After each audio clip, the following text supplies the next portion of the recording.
There's nothing like watching a great movie on the big screen with an audience the way it was meant to be seen. The energy in the room is infectious. At Cowtown Movie Classics, we partner with the finest institutions in North Texas to bring you the glamour and thrills of old Hollywood with the proper historical context. Each screening features an all-new discussion with a world-class film historian, artist, or special guest, hosted by me, Ryan Bijan. We believe it's important to recognize how the icons and images of yesteryear inspire the entertainment of today. Cowtown Movie Classics. We make the old new.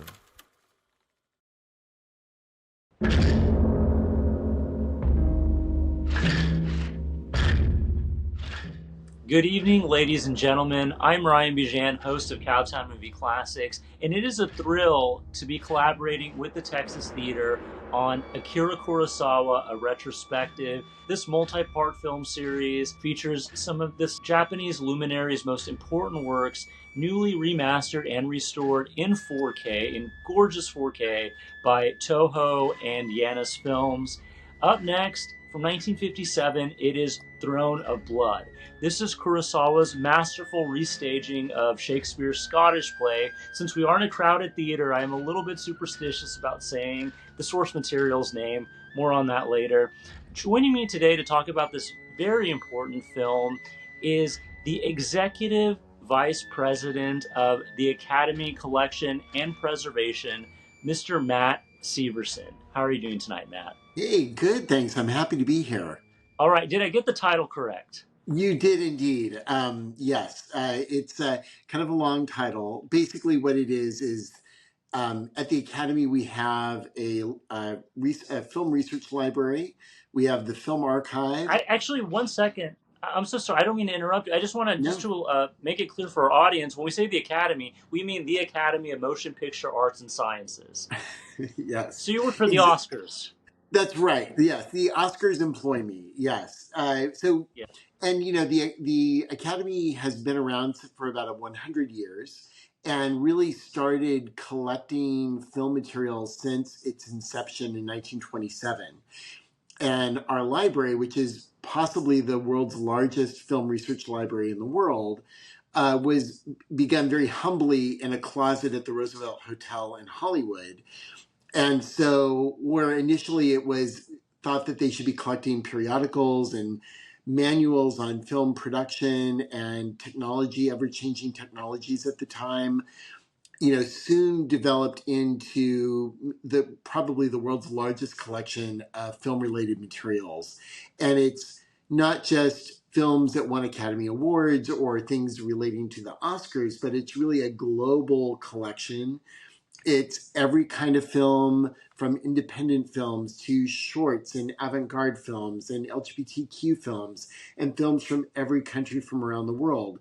And the collection consists of posters, animation cells, production drawings, but also actual film reels and nitrate film. And, you know, we estimate that within the collection, and now with our museum, the Academy Museum of Motion Pictures, that opened in 2021, we've really started collecting costumes, actual props from films, you know, elements of spaceships from 2001: A Space Odyssey, costumes like from The Shape of Water and many other great, wonderful films. We estimate that we have a collection that totals about 52 million objects, which is enormous. So last year, the executives and the head of the Academy decided to kind of unite all of those various areas, the archive, the library, the museum, under one umbrella of the Academy collection. So that is kind of what I oversee for them. Well, I mean, that's a fascinating job. I mean, where do you guys find the space? That is honestly, that is probably the best question you could ask because we are still figuring that out. The library that I'm currently in right now was formerly the Beverly Hills water processing plant for Beverly Hills. And it's an enormous space that was renovated in 1991. And they thought, oh, this should keep us going for years.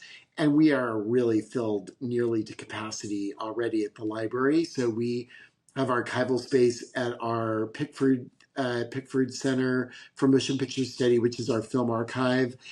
We are running out of space there. We are constantly looking how to innovate with space and that for the collection that just keeps growing and growing. Now, Akira Kurosawa, he's one of the perhaps one of the greatest visual storytellers of all time. Certainly one of the icons of the 20th century, not just in Japanese cinema, but in world cinema and storytelling as a whole. Kurosawa, this is one of those filmmakers where if you look at his filmography, Rashomon, Seven Samurai, Yojimbo, Ron, High and Low, any number, if any other filmmaker just made one of those movies, he would live on in movie history. But here we are in 1957 with Throne of Blood. I understand the Japanese title is The Spiderweb Castle, which is very creepy and very appropriate, actually. But where was Kurosawa in 1957 at this point in his career? Well, at this point in his career, he's really at the top of the food chain, and especially in terms of Japanese cinema. I mean, he was, I mean, and let me just preface this. Japanese cinema is so rich. I really, I feel like Kurosawa is often the gateway drug for Japanese cinema lovers like myself. And he was, for me, the very first filmmaker that I knew that was Japanese. But then once you dive in and you realize the richness and the variety, I mean, the extraordinary filmmakers that come from Japan, there are just, literally dozens and dozens and dozens of great masters. But Kurosawa is very unique because if you think that 10 years before, that almost 10 years before this we were at war with Japan, and this extraordinary kind of spring, this Japanese spring that kind of happens at around 1950, about 5 years after the war. Japan releases Rashomon at the Venice Film Festival, takes home the top prize for Rashomon, and really garners this international audience that really had never really been exposed to Japanese cinema before, especially when just 5 years before we were at war with them.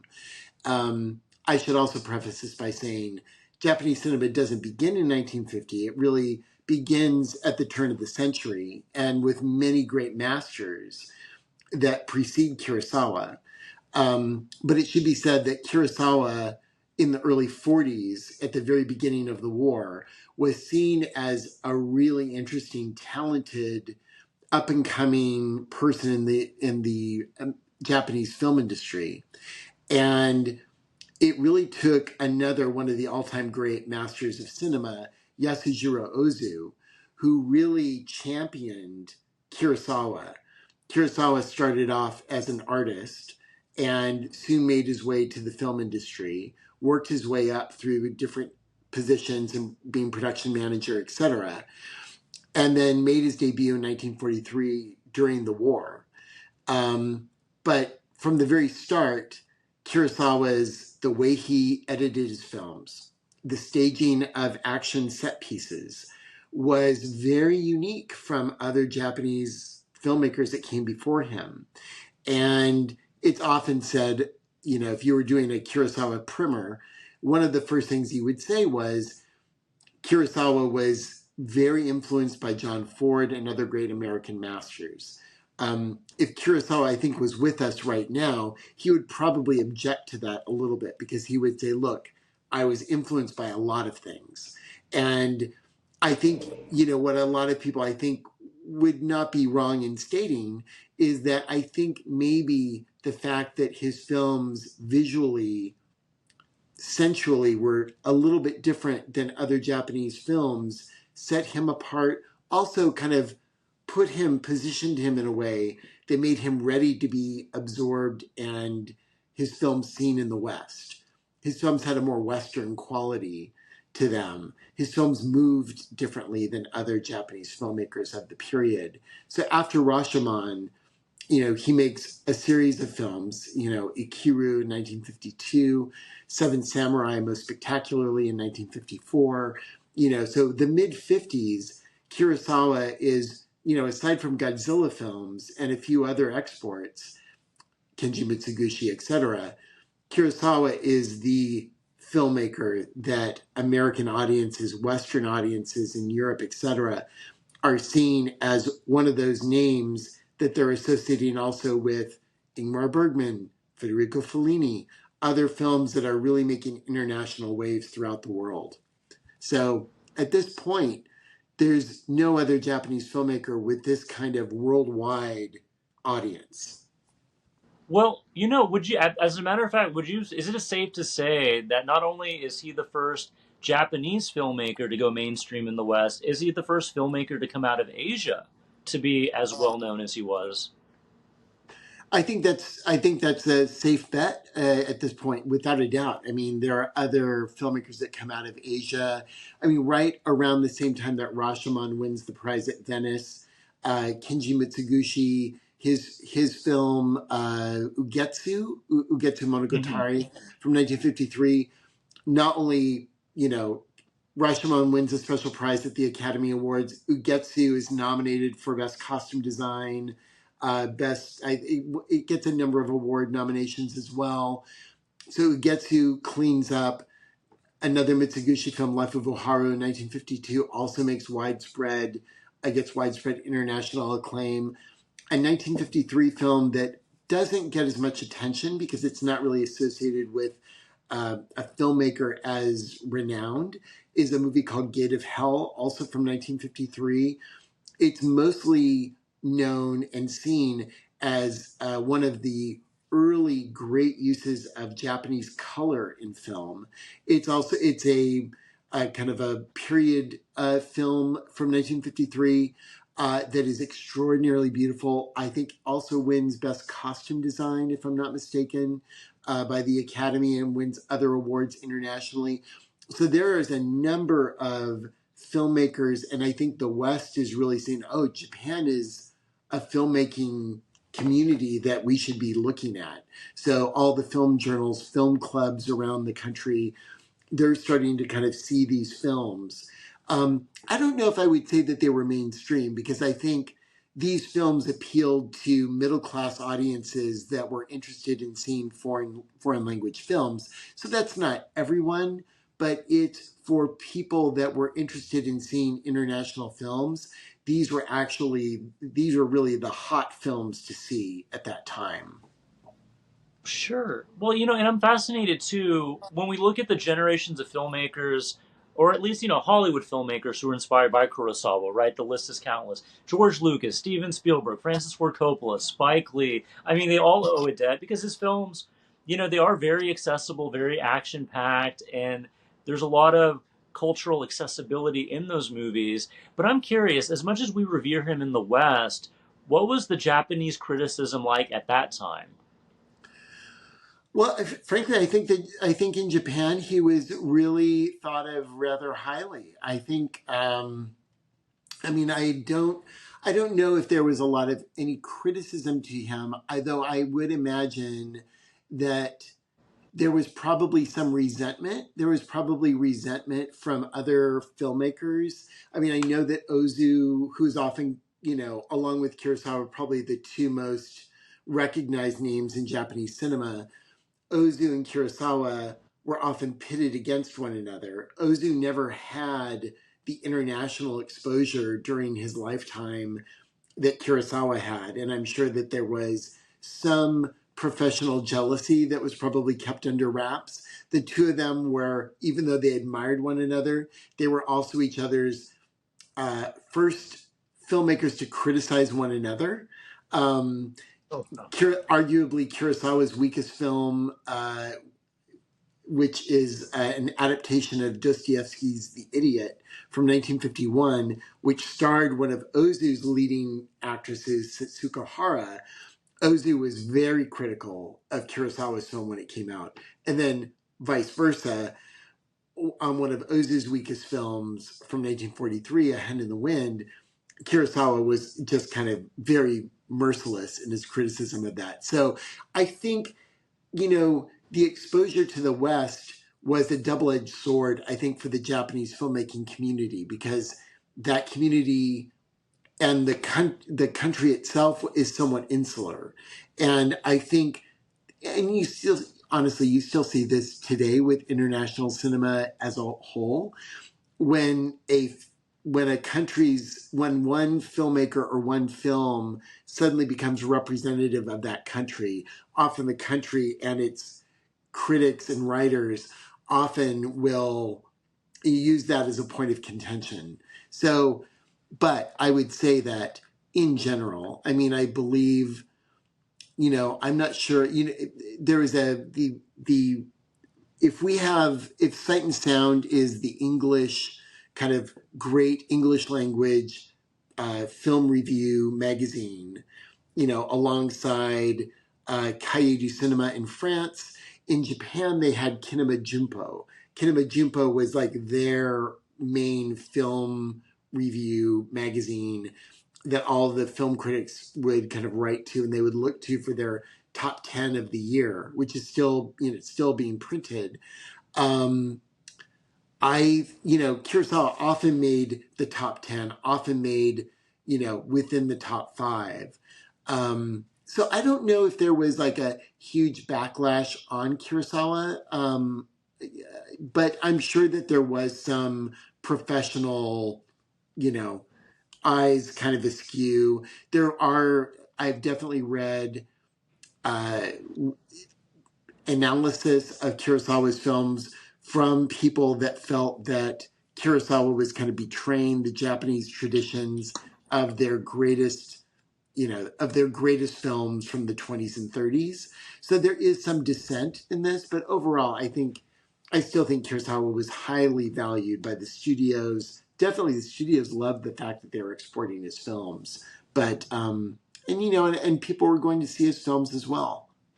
Oh, definitely. So they were making money. I mean, obviously, if they weren't successful, he wouldn't keep getting access to the types of budgets he was getting. Each movie was just Correct. getting bigger and better at this Yeah. point, kind of culminating in Throne of Blood. This really is a Cecil B. DeMille epic with the cast of thousands. Yes, but with a much snobbier, like a more high art quotient, where like Kurosawa is kind of coming into this adapting, Shakespeare's. I'll say it. He's Sure, adapting go for it. Macbeth basically, and but also kind of utilizing aspects of no theater to kind of stylize the film, and using very stark, contrasty black and white photography, building his sets at the base of Mount Fuji, really building an actual castle, not just a front, the front facing part of the set, but an actual castle at the base of Mount Fuji. And really, not because he wanted to show Mount Fuji, but really because he wanted the black of the Black Sands.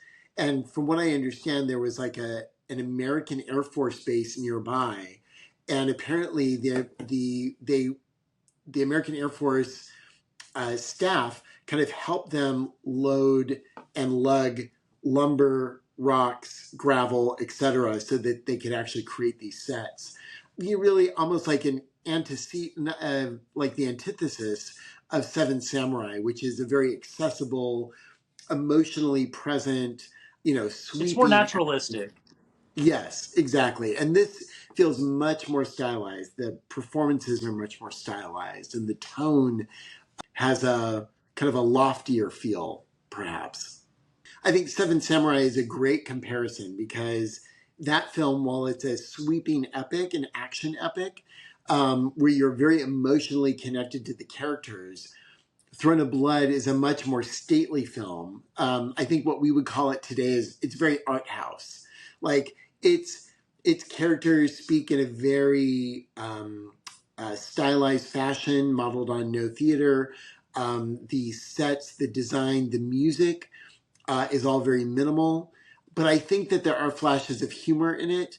It's also, it has kind of a grand guignol quality. There's, as you get towards the climax, uh, it's a very memorable climax without stating more than that.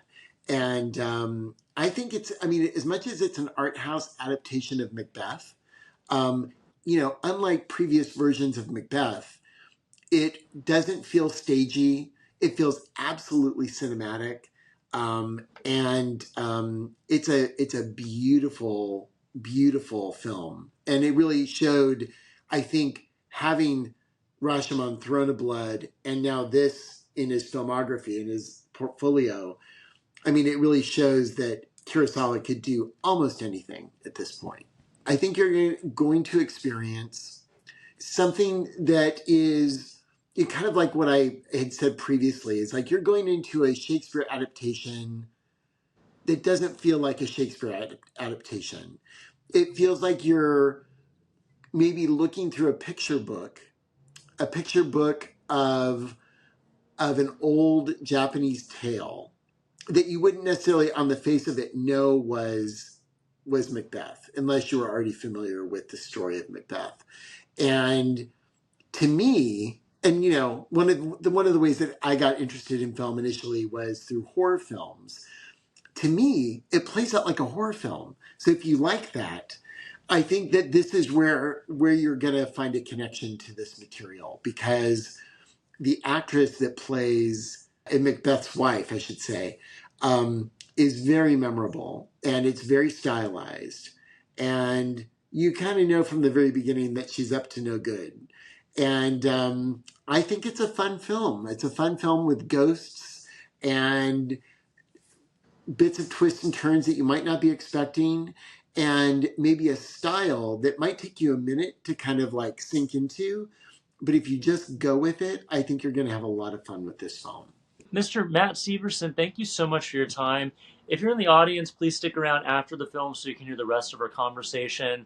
Without further ado, starring Akira Kurosawa's iconic leading men Takashi Shimura and, of course, Toshiro Mifune, and one of his most gripping and wild-eyed performances, Throne of Blood. It's incredibly atmospheric, creepy. As you mentioned, it might as well be a horror movie because of that sense of dread and the atmosphere to it. I mean, you could cut it with a knife. Right. Yeah. I mean, I'll tell you, maybe my favorite shot of the entire film is I love when Macbeth's wife there's that great shot of it's pitch black, and all you hear on the soundtrack is the sound of her slippers on the floor, and then you gradually see her face kind of come out of the darkness coming towards him, and then when she retreats like a ghost, she kind of recedes back into that blackness. I mean, he's really using all of, even though it may not be flashy because the camera isn't moving, it's so creepy. Her makeup is super weird, and yeah, and she's like a great villain. So yeah, I love that. You're right. It is extraordinarily atmospheric. Kurosawa, also one of the reasons why he filmed at the base of Mount Fuji was because he knew that he wanted there to be a lot of fog, and apparently around Mount Fuji there's always a lot of fog, which also contributes to that feeling like you're watching a ghost story of sorts. And yeah, I love it from beginning to end, and that ending is really just so bananas and one of the great climaxes to any film ever made, I think. Oh, certainly. And I know we were just talking about this. So the actress who plays Lady Macbeth or Lady Washizu, what is her name again? So her name is Izuzu, and I'm probably not pronouncing it in the correct Japanese way. Yeah. Isuzu Yamada is probably, so Yamada is the last name, the family name. And I should say that she's really, I mean, this is probably the film that people know her from internationally, but really, she's one of Japan's great actors. So one of the other, what they would often call the top three Japanese filmmakers. I think we should open that up to four of the classic golden age of Japanese cinema. You have Kurosawa, you have Ozu, you have Mizoguchi. I would also add Naruse to that. So those four are the big ones, really, from say 1930 through early 1960s, basically that whole era. And in the You know me. I'm a Godzilla fan, so I'd have to add a Shiro Honda to that list. But that's just my yeah, I personal mean, prejudice. sure, yes, I'm with you on that. I mean, I love Godzilla, Gojira. We love Yeah. kaiju. My Well, that license first plate. Godzilla is a masterpiece. The original one is on another level. Absolutely, and frankly, I would also kind of put it. I think also Godzilla versus Mothra, and I think King is it Ghidorah the three-headed monster, whatever that is. It has numerous names. I Yeah, think yeah, yeah. those three in particular are really fantastic, and Honda's three best, I think. Oh But yes. yes, I'm with you on that. But but yeah, so if we wanted to look at Mitsugushi often had stories about prostitutes. He also had an incredible visual style to him. That's another intro. But Isuzu Yamada played one of the seminal films of Japanese cinema of the 1930s. Mitsugushi made two films in 1936, Osaka Elegy and Sisters of the Gion, both kind of involving prostitutes or fallen women. And Mitsugushi was very interested in the plight of women in modern Japanese society. So much so, in fact, that his last film, Street of Shame, resulted in the reversing the laws around prostitution in Japan, and so he is partly responsible for that. But Yamada played the young woman who falls into prostitution in the 1936 film Osaka Elegy, and she's also in Sisters. She could not be more different. Like a very normal, attractive young woman, an every woman, so to speak, but really controlled internal performance. And I would say that you fast forward a couple of years, and in fact, the film that Kurosawa makes right after. So the film after this in his filmography is an adaptation of Dostoevsky's The Lower Depths. And Yamada plays a landlady in The Lower Depths. And whereas Throne of Blood, she's very stylized, very kabuki makeup. In As the landlady, she's like a monster lady. Like she's so crazy and mean and awful, but she's great. Like again, another great villain, but like the physicality is just completely different. So she was just one of those great character actors that could do everything. And so anyway, just to be noted, because obviously Mifune is our guy that everyone knows and loves around about Kurosawa's work, but I think someone like Yamada really needs to be recognized. And Kurosawa was a great director of actors. But I love her performance in this, and I hope everyone that watched it loved it as well. Oh, she's incredible. Do you know, recently I watched an interview with Yamada from I think around 2000. There was a PBS documentary on Kurosawa, and she pulled out, there's a mask, and I can't think of like the style of mask off the top of my head, but it's very kind of traditional, kind of like a very placid, soft female mask that I think is just part of Japanese kabuki theater, I imagine. And Kurosawa kind of hammered it into her. I need you to look like this. So I don't want you to blink because the mask doesn't blink. I don't want you to emote. So just dial it back, dial it back. And so it was a very deliberate performance by Yamada from Kurosawa. He had very specific directions of how he wanted this character portrayed. Oh, that's fascinating. I had not heard that, but it makes perfect sense when you see her performance in the film. I mean, it almost feels like her head is levitating. Like it's Exactly. almost Yeah. like you don't really feel her face or her head connected to her body. Like her body is almost like the vessel for this crazy face that she has. Hmm. Oh, certainly. And I mean, of course, you mentioned Toshiro Mifune, who certainly in this era, he has to probably be the best known Japanese leading man of his day. Even today, when I think of the top Japanese actors of all time, I mean, Toshiro Mifune is up there. I mean, he's Cary Grant meets Sylvester Stallone, just in terms of like name recognition, right? We all I know and think he, love. and I would say that where I always think of Mifune is I think of him very similar to Brando. I think there's like a Yeah, swagger to Mifune. Like he's just the man. Like he's just like he has mojo plus. Like he's so supercharged. And from what I understand, he was you know, while a trained actor, I think he just is one of those actors that just had natural charisma that just explodes on screen.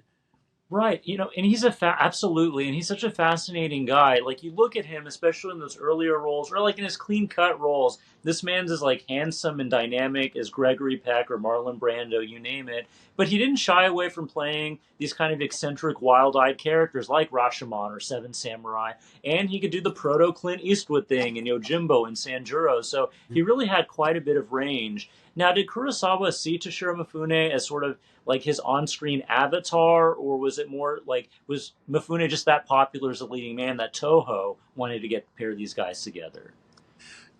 I have to be perfectly honest. I don't. I mean, I know a lot about the dynamics of their relationship over the years, and kind of it did not end, their relationship did not end well, unfortunately. But Mm-hmm. I think that Kurosawa was aware. I wonder though, because there are other actors that Kurosawa worked with that I don't know if he would say that he was my number one guy, but he seemed to kind of buy into that. They definitely were known as a pair. And I don't know though if I mean Kurosawa was also a complicated individual himself as an artist. So I think publicly, I think he would say yes. I also can see where he might bristle a little bit at that, being confined to, that somehow this actor is somehow the reason why his films were popular. I can see him resisting that. But certainly they were, I mean, of the 30 films that Kurosawa made, Mufune is in 15 of them. So I would like to. I mean, he's probably the leading man with which Kurosawa worked with most, and they were very close. But 10 years later, their relationship had hit hard times, and then by the end of the 1970s, I believe because at that point Kurosawa was internationally known, and much like your earlier comment and question earlier, Ryan, about how did Japanese audiences see these films being shown in the West? I think that Kurosawa himself was not happy that Mifune was now an international star, an international recognizable movie star. And Mifune was taking on roles in Italy and America and really putting himself out there.